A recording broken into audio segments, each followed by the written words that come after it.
This online module was created on the traditional country of the Wadawurrung people. We acknowledge them as traditional owners and pay our respect to their elders past, present and emerging. The training is part of a series of free videos provided by the Surf Coast Shire to assist community-run groups, clubs and incorporated associations. The series covers the topics of fundraising and grants, attracting members and helpers, strategic planning and succession, financial management and event planning. We hope they help you.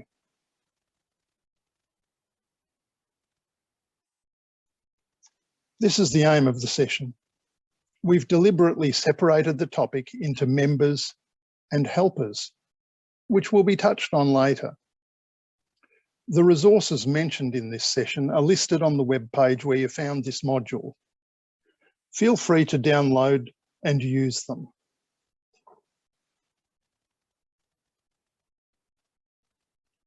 Here's what we'll cover this session. Each of these areas is intended to help you thinking about how your group approaches gaining members and helpers.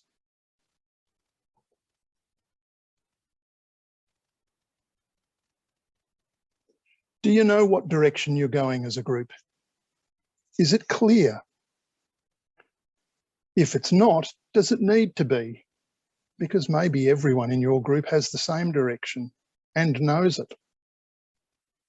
If not, maybe an elevator pitch would help clarify it. What's an elevator pitch? Thanks for asking. It's from the world of marketing and PR. It's designed to get people on the hook in 60 seconds or less, about the equivalent of an elevator trip. And it opens up possible discussion. As an example, we're an environmental group working along the Barwon River near Narwarri. We have 20 members meeting monthly with funding to remove invasive weeds and plant local provenance species. We need more volunteers. And even if your elevator pitch is clear, do you have a plan? Is it a future plan? Where will you be in 5 years? In 10 years? Do you have a goal? Without a goal, you don't know where you're heading. And a plan doesn't have to be awesome or hugely detailed. Often brief and practical is a better approach because they're usually easier to understand. How's that for a free plug to the next topic, strategic planning and succession?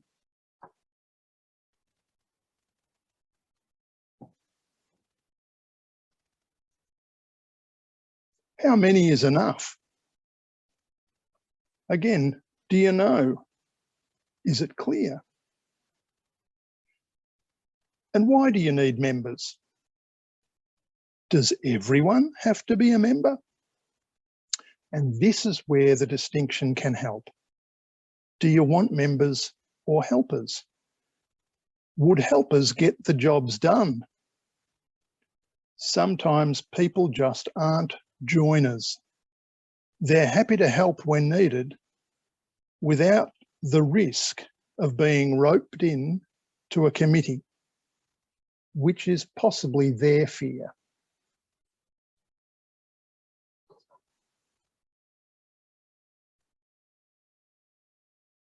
An asset map is a pretty simple idea. It captures the good stuff about your group. Start with the half full bit of the glass. Some people call this a strength-based approach. It looks at what you do have and can do. Do you have enough stuff if your group grows in size? If you're an environmental group, have you got enough spades, rakes, bags? If you're a sports club, have you got enough training gear or uniforms or first aid? And so on. If you want to attract more people, will you cope? If you don't already know, start with an asset map. You may not have enough of what you need, but you just might.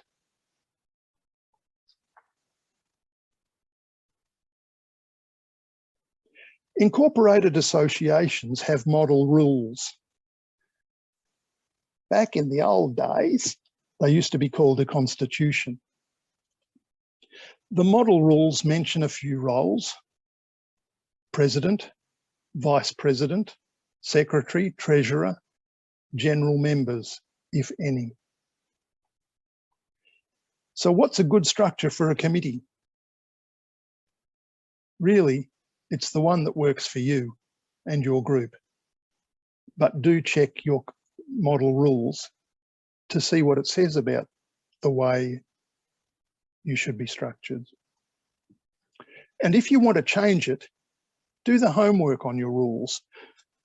The model rules are available from Consumer Affairs Victoria, and you'll see them in the resources. One that can work, and from experience did work, was for the annual general meeting to elect a president and 2 vice presidents. That was it. And those 3 people went and gathered a committee. This approach needs your model rules to allow that. But it can happen through a vote from the floor, moving that the executive members could recruit people if they needed. Similarly, it can happen through your model rules because the committee can always set up working groups or subcommittees of the committee with a committee representative as the conduit into the committee.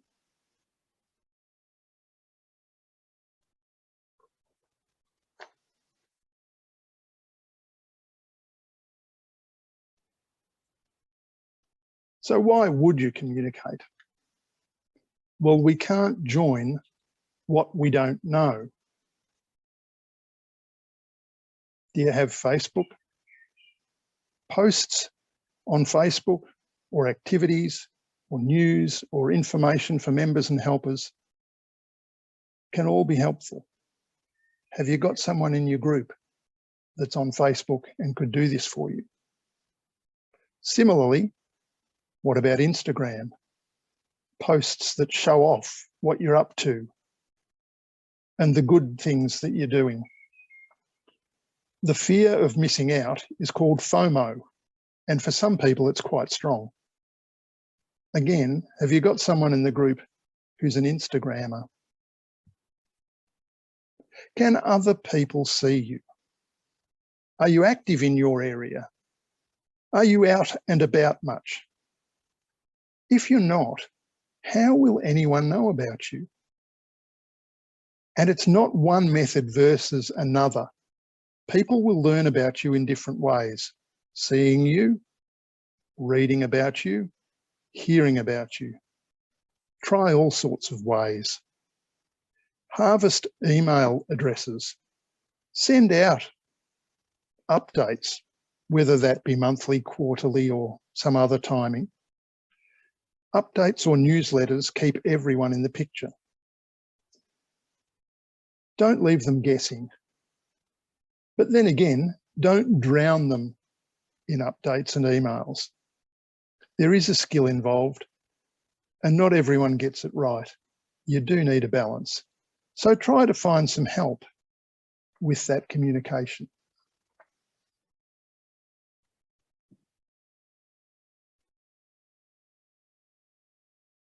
Be neighbourly.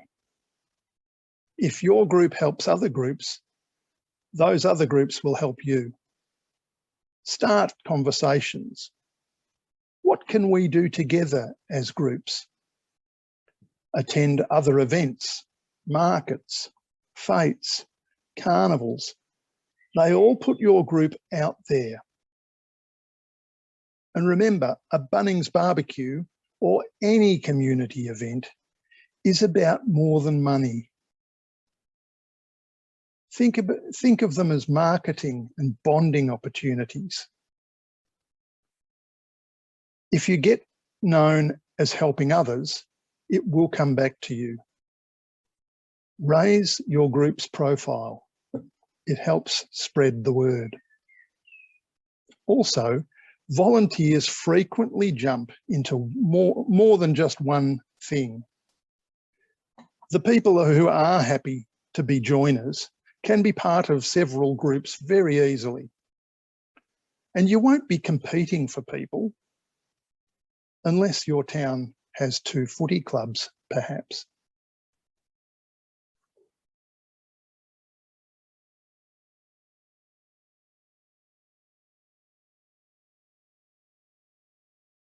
A skills audit is a scan of the things you need help with. What are the skills and jobs you'll need in your group to get things done? What have you got and what are you missing? Do think about skills. Don't just think about Chris and Jordan, Peter or Robin. Concentrate first on what skills you need, then on who might have them. Often we think of people we like first, and we maybe miss the bit about the skills we need. It doesn't have to be an exhaustive list. Lean into it and start somewhere and see how you go. It does need to break down into a simple list of practical skills. And here's one we prepared earlier. This is just an example, okay? And it's in the resources. Grab it and change it to fit what you need. It could just as easily have included spreadsheets or finance, rules and laws, photography, selling, grant writing, timekeeping, creativity, whatever. Think about what you need to keep your group running and log that. Because the skills audit also helps when thinking about your structure. Maybe the skills can be grouped into subcommittees. Once you know what skills you need, then talk about who you know that has those skills. So, if you're thinking about skills and who might have them, that leads us on to farming.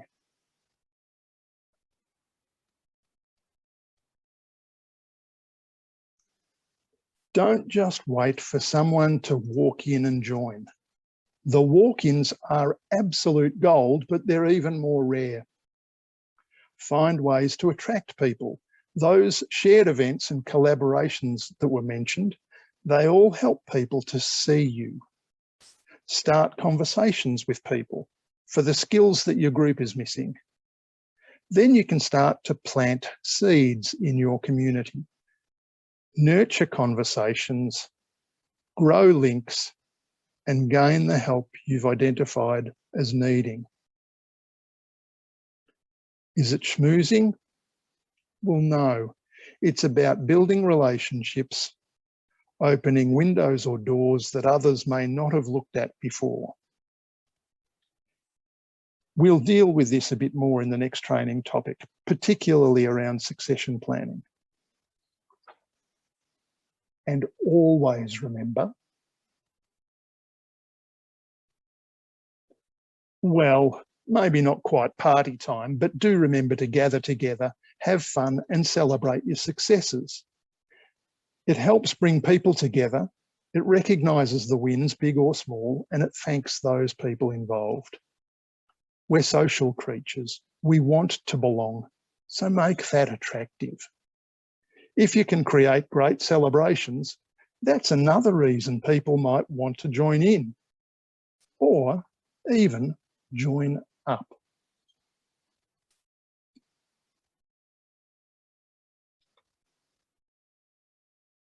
In all that we've seen in this session, there's a bit of work and a bit of risk. If you need more members or helpers, you may have to change the way you recruit. You may need to think differently or operate differently as a group. And it's always easier to worry, oh, what if? And just here, insert your own fear. Change can be hard, but if you stay the same, things will stay the same.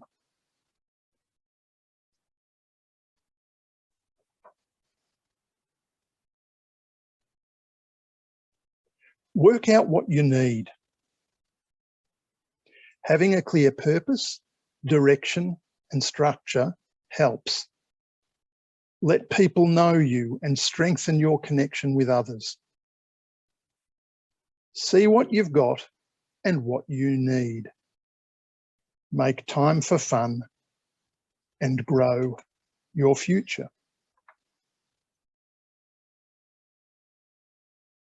You may know another group that seems to run well and have lots of members and helpers.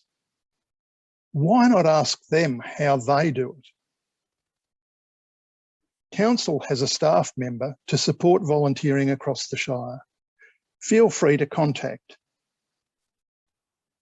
The skills audit is in the resources on the page where you found this session. Thanks for your time. We hope it helped.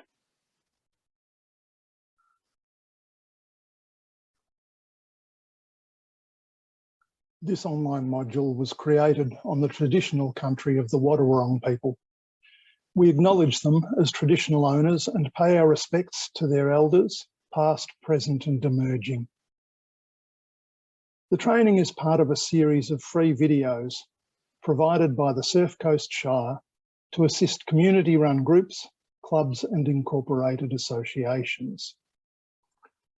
The series covers the topics of fundraising and grants, attracting members and helpers, strategic planning and succession, financial management, and event planning. We hope they help you. This is the aim of the session. The resources mentioned later in the session are listed on the web page where you found this module. Feel free to download them and use them. Here's what we'll cover in this session. For those who have watched the first two topics, you'll see how we're building on that information. But it doesn't matter if you missed them. We'll recap briefly.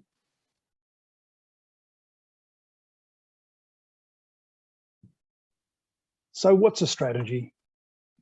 In our context, it's this. You need to develop a statement. It's not where are we now, it's future focused. A strategy shows what you're aiming for. Without a strategy, you won't know where you're all going. It still might turn out okay, but might could leave you just drifting along. A strategy doesn't need to be complicated, and it deals with the most important issue you have. That's the trick. So, what one strategy do you need to focus on?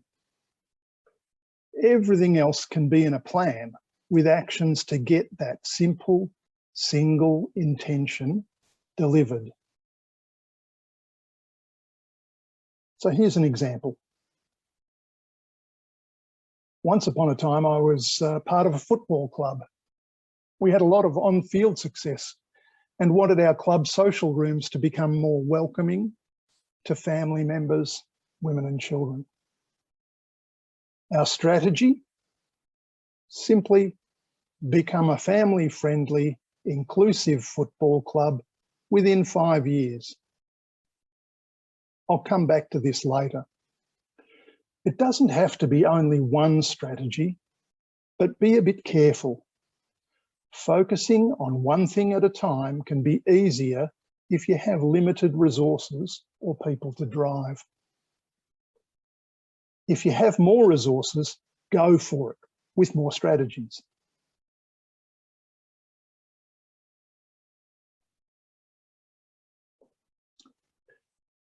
A plan unpacks how you'll deliver the strategy. It's how you'll get there. It's all about the doing. What things do we need to do to get there?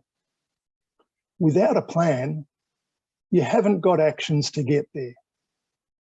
And even with a plan, you might not get there either. They're not always perfect. But even if the plan isn't perfect, at least you still know there's a strategy, that target you need to aim at. A plan can be adjusted if it needs to be, as long as it helps achieve the strategy. So, you need an action plan.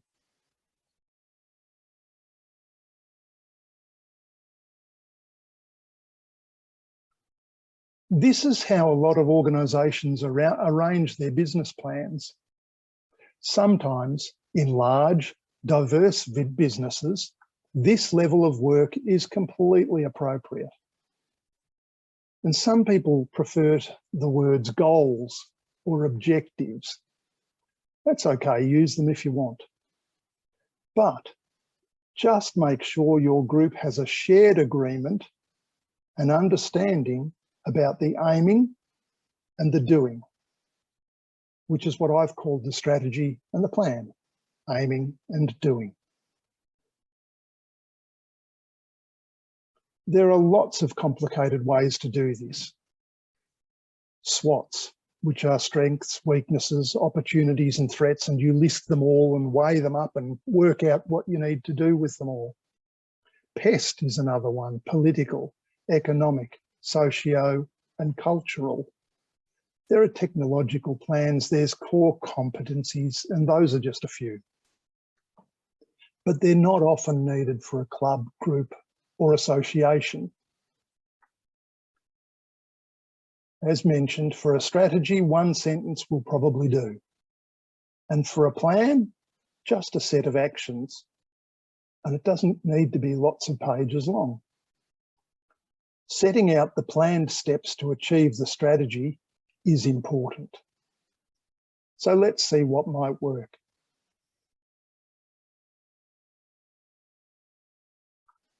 So I'll go back to that football club, becoming more inclusive. Here's just a small practical picture of one area we changed at the footy club, where I was a committee member. We had lots of spectators and they just disappeared after a game. We sat around and wondered, can we encourage them into the social rooms? So I'm going to give you a brief snapshot of a 1-year incremental effort, okay? And yes, well spotted to those who saw the bit that says within 5 years. As it turns out, we were aiming way too low. So here's what we did in just one area of the club, the Saturday nights after home games. We didn't have a culture problem at the footy club, but in hindsight, we didn't have inclusion either. So we got a bar manager, Andrea, and that meant the players stopped serving alcohol from behind the bar. The players with their tickets for responsible serving of alcohol were now off the hook, and she was in charge. And incidentally, that helped our finances a lot because there were no more well-intended giveaways from the players.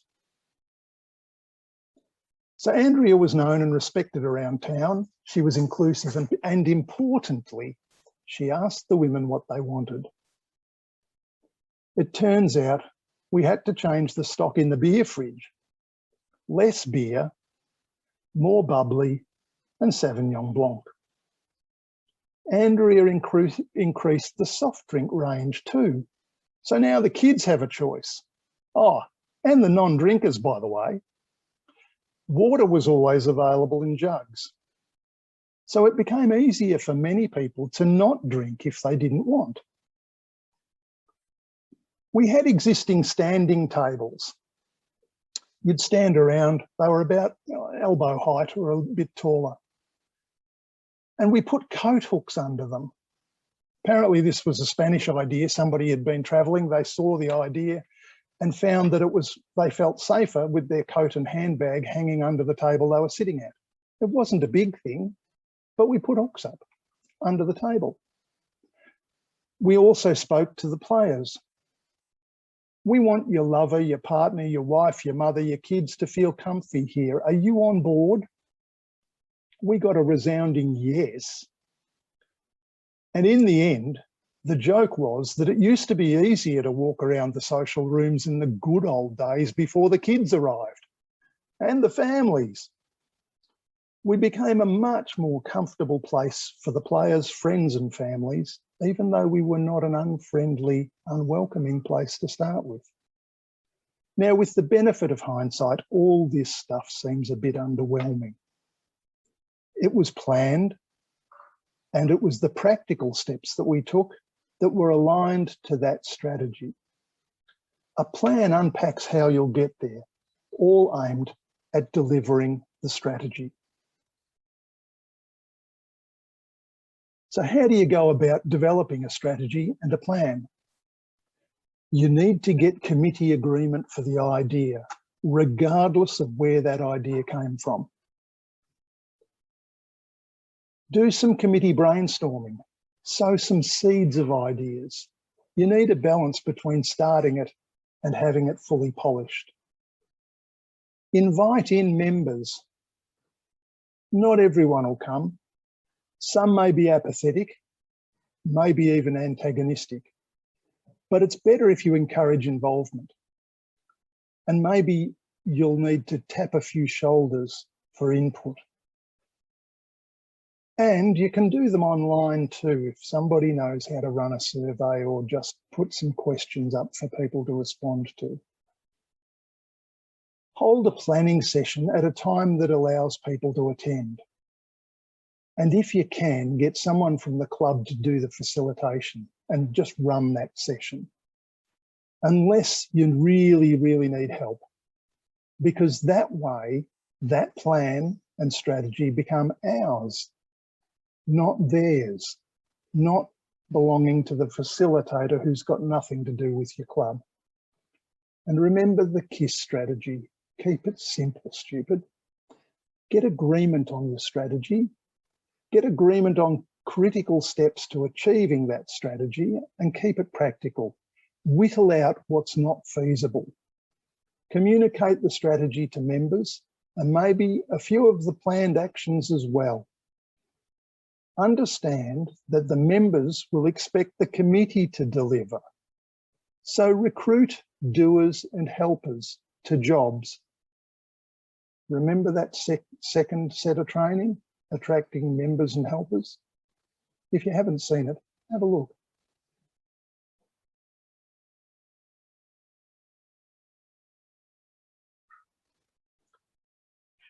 So where is your group now? What's the current state of play?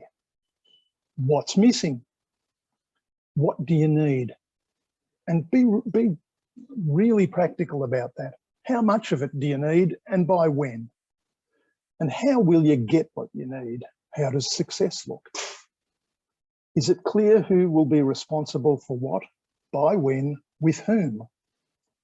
Do you need a backup plan B for some bits? And when things get done, who needs to know? Is there good public relations in it? And won't the members want to know? Maybe even the local paper would appreciate a good news story and a photo. And that also helps to get you better known around town. So if you've got all of that, good. We'll move on to succession.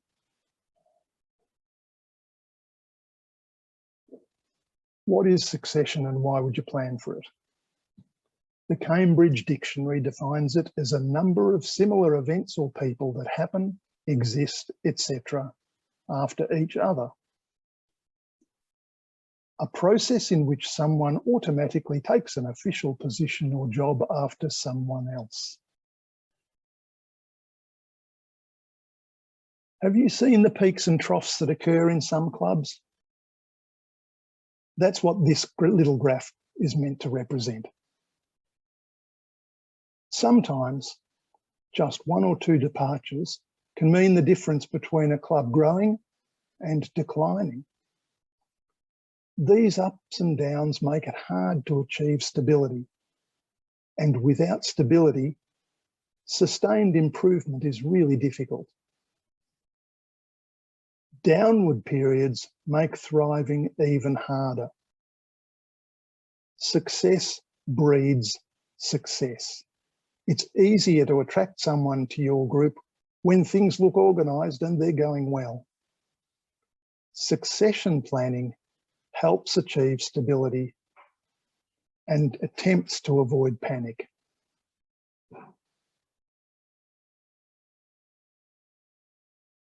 Some of you may have seen this. And yes, it's even useful for succession planning. So here's a quick recap for those who haven't seen it before. A skills audit is a scan of the things you need help with. So what are the skills and jobs we need to get done round here? What have we got? And what are we missing? Do think about the skills first and then think about people second. Concentrate first on what skills you need, then on who might have them. Because often we think of the people we like first and maybe miss the skills we need. And it doesn't have to be an exhaustive list. Just lean into it a bit. Start somewhere and see how you go. It doesn't need to break down into a simple list. It does need to break down into a simple list of practical skills. And we could have just as easily included spreadsheets, finance, rules and laws, photography, if that's helpful, selling, grant writing, timekeeping, creativity. Think about what you'll need.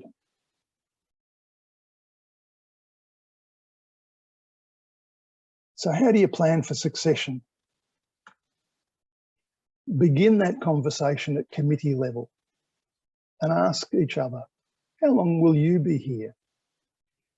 Now, this isn't always easy, partly because people often haven't thought about it, or they might be scared to forecast a date and feel like they're giving in or giving up. Think about expectations, yours and theirs, and conduct a reality check. Test assumptions.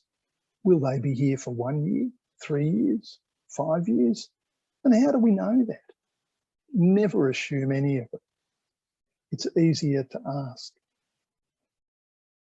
When you have your skills audit done and you know how long you have with each other as committee members, you can plan for succession and begin a process where you'll be able to hand over in an organised way.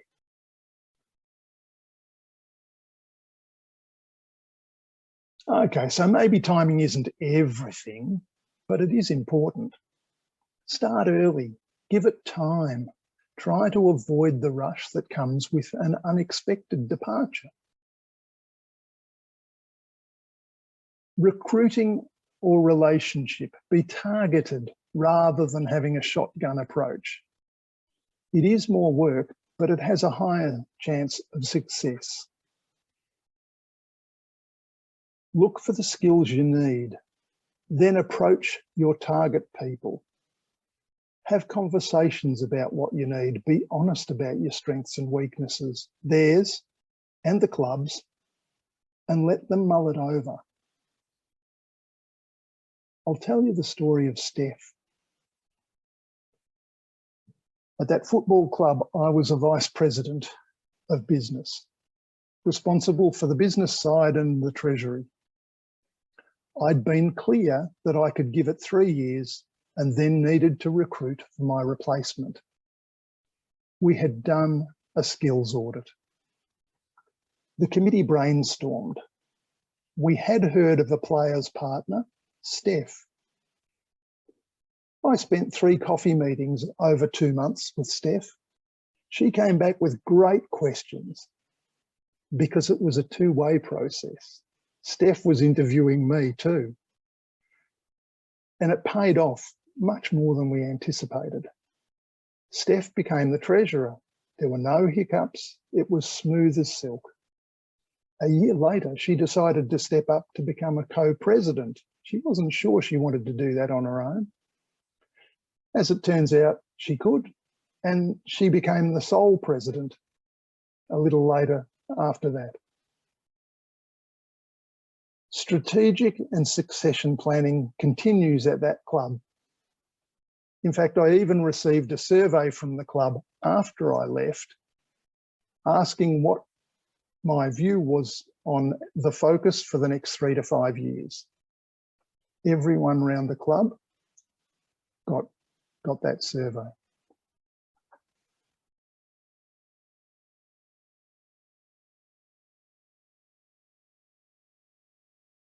So who else can you ask? Well, your group may have a peak body. Often they exist with resources and advice. You may know another group around town that seems to run really well. Why not ask them how they do it? Also, council has a staff member to support volunteering across the Shire. Do feel free to contact. And remember those resources that are available on the web page where you found this training. You'll find the skills audit there and some of the other things that have been mentioned in the training. We hope that helps. Thanks.